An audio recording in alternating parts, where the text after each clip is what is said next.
Spain کے علاقے سیوٹا میں تارکین وطن کے لیے ایک نیا عارضی کیمپ بننا شروع ہو گیا۔ حکام کے مطابق نئے کیمپ کا مقصد ان تارکین وطن کو رہائش فراہم کرنا ہے جو موجودہ مراکز میں جگہ کی کمی کے باعث پناہ حاصل نہیں کر پا رہے۔ اسپین کے علاقے سیوٹا میں تارکین وطن کے لیے ایک نیا عارضی کیمپ بننا شروع ہو گیا۔ حکام کے مطابق نئے کیمپ کا مقصد ان تارکین وطن کو رہائش فراہم کرنا ہے جو موجودہ مراکز میں جگہ کی کمی کے باعث پناہ حاصل نہیں کر پا رہے۔ اسپین کے علاقے سیوٹا میں تارکین وطن کے لیے ایک نیا عارضی کیمپ بننا شروع ہو گیا۔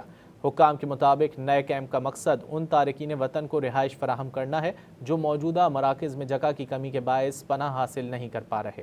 اسپین کے علاقے سیوٹا میں تارکین وطن کے لیے ایک نیا عارضی کیمپ بننا شروع ہو گیا۔ حکام کے مطابق نئے کیمپ کا مقصد ان تارکین وطن کو رہائش فراہم کرنا ہے جو موجودہ مراکز میں جگہ کی کمی کے باعث پناہ حاصل نہیں کر پا رہے۔